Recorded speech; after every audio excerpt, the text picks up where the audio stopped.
Doctor साहब का जन्म 5 सितंबर सन 1888 में हुआ था। एक कुशल शिक्षक डॉक्टर साहब थे।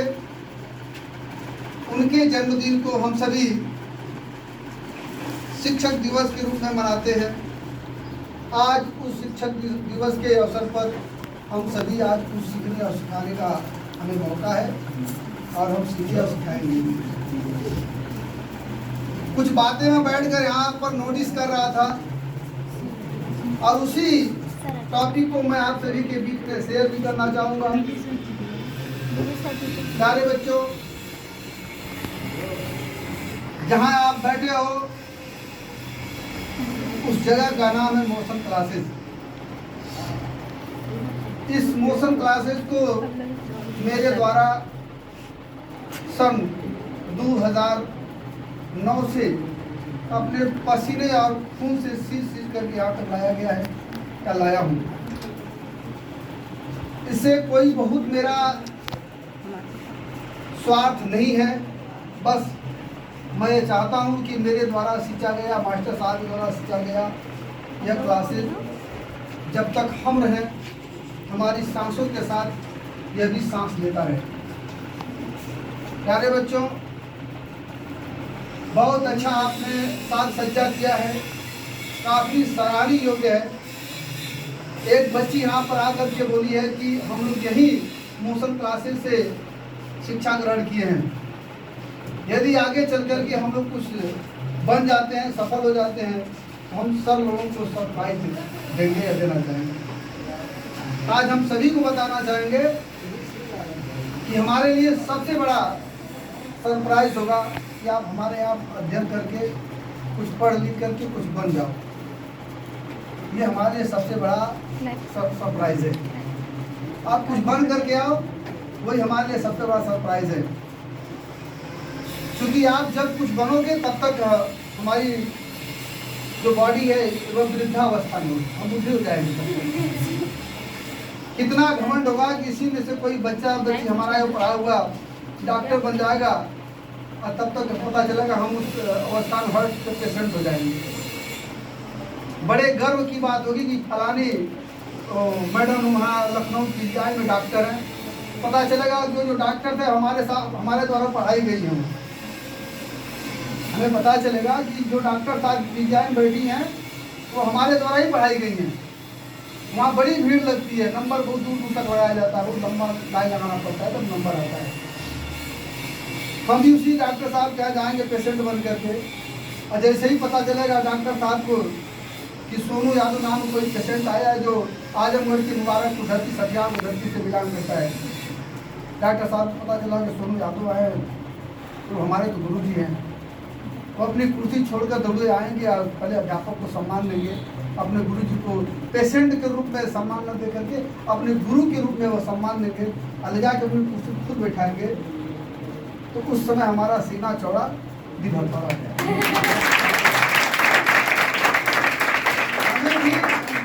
हमें भी उस सरप्राइज का इंतजार है कि वह दिन कब आएगा कि हम आपकी कुर्सी पर बैठेंगे और दुनिया खड़ी होकर के तमाशा देगी, करे यार जिस डॉक्टर से हम लोग भेंट करने के लिए इतना परेशान है, नंबर लगा रहे हैं, ये आदमी कौन सा आया, सुदामा जी की तरह बड़ी पहन करके आया और डॉक्टर साहब ध्यान से जाकर के मिल गया। डॉक्टर इतना सम्मान दे रही है, होगा क्या? डॉक्टर साहब बड़े गौरव के साथ कहेंगे कि नहीं, आप जिस व्यक्ति को आप देख रहे हैं वह लिबास से भले ही गरीब लगता हो, लेकिन दिमाग से हमारे लिए वह पूजनीय है। हमें भी बहुत गर्व है, नहीं हमारा इन्होंने सम्मान किया है। प्यारे बच्चों, वही हमारे लिए सरप्राइज है। कहते हैं डर के आगे जीत है। यहाँ आने से बहुत लोग डर रहे हो, यहाँ डरने की कोई जरूरत नहीं है। जहाँ डर है वही विजय है। डर रहे थे, मेरी बात सही निकली ना? मैं कह रहा था आप यहाँ आने डर रहे थे, नहीं विजय साहब बैठे। जब यहाँ आओगे तभी तो विजय साहब को पाओगे। इसलिए आप आओ यहाँ, अपने अंदर के डर को बाहर निकालिए। जब तक डर को नहीं निकालोगे तब तक जीवन में कुछ नहीं बन पाओगे। दूसरी पॉइंट, चुप रह करके दुनिया को जवाब देने की जरूरत है, बहुत चिल्लाने की जरूरत नहीं है। आपके अंदर जो हुनर है, आपके अंदर जो काबिलियत है, उस काबिलियत को चिल्ला चिल्ला करके बताने की जरूरत नहीं है। अभी हमारे रिस्पेक्टेड सर जी ने एक उदाहरण दिया, तो कोई खिलाड़ी थी जो माउंट एवरेस्ट पर चढ़ाई की थी, उसका पैर ट्रेन से कट गया था और चूहे कटे हुए पैर को कुतर रहे थे। उस समय मीडिया के लोग आए, पूछे, उस खिलाड़ी का नाम सर क्या था, उस खिलाड़ी से बार बार पूछ रहे थे कि आपका पैर कैसे कटा। उस खिलाड़ी के पैर कटने का कारण था कि वह ट्रेन से सफर कर रही थी खिलाड़ी, और कुछ गुंडे किस्म के लोग आए, उसके सोने की चैन को छीनने लगते हैं। वह मना करती है, फिर भी छीनते हैं, उससे लड़ते झगड़ते हैं। अंत तो गतवा उस खिलाड़ी को ट्रेन के पटरी पर फेंक दिया जाता है। ट्रेन आती है, उस खिलाड़ी के दोनों पाँव को काट देती है। जब सुबह मीडिया के लोग आते हैं, उससे पूछते हैं कि बताइए आपका पैर कैसे कटा, तो उन्होंने कहा घर में गुंडे सब ट्रेन से ढकेल दिए, गिरा दिए।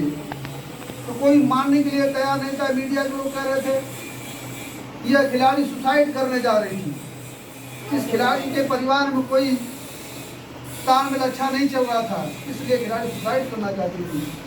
वो खिलाड़ी बार बार चिल्ला कर कहते कि जैसा आप लोग कह रहे हैं वैसा नहीं है, हम सुसाइड करने नहीं जा रहे थे, हमारे साथ जास्ती हो रही थी, गुंडे से हमको ट्रेन उठाकर फेंक दिए थे। लेकिन दुनिया का कोई भी व्यक्ति इस चीज को मानने के लिए तैयार नहीं है। वो चिल्लाते चिल्लाते थक गई, वो निश्चय कर ली कि अब हम अपनी सफाई किसी से बताएंगे नहीं, भलाई हमारी उसी में हम चुप रह करके इनको जवाब देंगे। उन्होंने क्या किया, माउंट एवरेस्ट फतह किया। जब माउंट एवरेस्ट फतह किया तो यही मीडिया कर्मी के लोग उनसे जाकर पूछने लगे आज की सफलता के कारण क्या है, आप क्यों सफल हो गई माउंट एवरेस्ट में, माउंट एवरेस्ट की चढ़ाई में। उन्होंने प्यारा सा जवाब दिया कि जिस दिन मेरा पैर कटा था, मैं अपने बारे में अपनी सफाई चिल्ला चिल्ला करके दे रही थी, कोई सुनने के लिए तैयार नहीं था। आज मैं चुप हूँ, दुनिया जानती मेरी सफलता के कारण क्या है, इसलिए चुप रहकर किसी को जवाब देने की आवश्यकता है। दूसरी बात, शिक्षक के साथ बेटा राजनीति नहीं होना चाहिए, शिक्षक के साथ राजनीति कतई नहीं होना चाहिए। आप लोग मानो या ना मानो, मैं बहुत दिल से खुश हूँ। आज हमारे पढ़ाए हुए स्टूडेंट 2-4 की संख्या में आए हैं, उन्होंने आज हमें कम से कम याद किया, इस बात का हमें बहुत गर्व है और रहेगा हमेशा के लिए। क्योंकि आज की जो स्टूडेंट विद्यार्थी हैं, समाज में देखते हैं तो मुंह को दूसरी तरफ घुमा लेते हैं कि सर को कहीं नमस्ते करना पड़ जाए। रास्ते में देखते हैं तो मुंह दूसरी तरफ घुमा लेते हैं, नहीं सर को कोई प्रणाम करना पड़ जाए।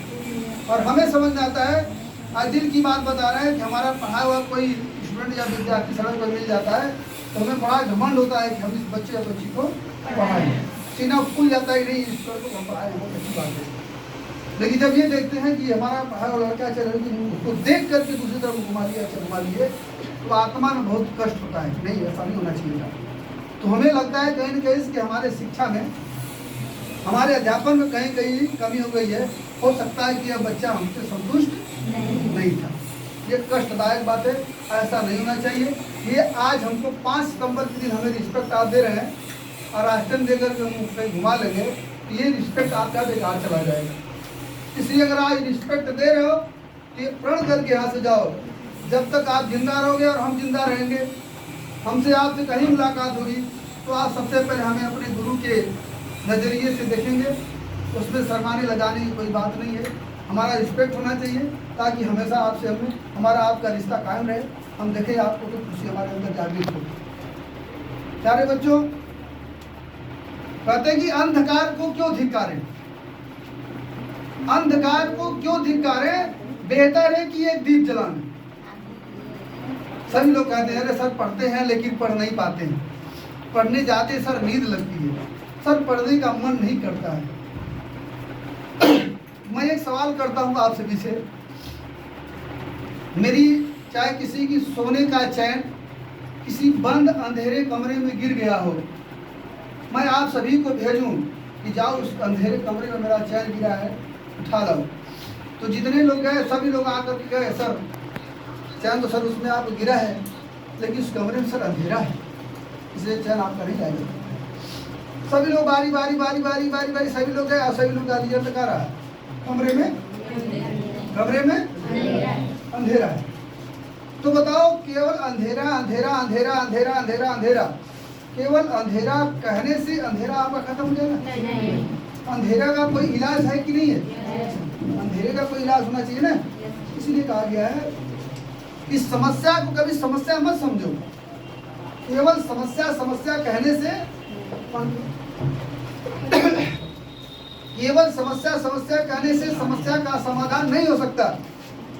यही देखिए आप लोग गलती है, आपका ध्यान भंग नहीं होना चाहिए। काम एक कर रहा है, ध्यान आपके नहीं भंग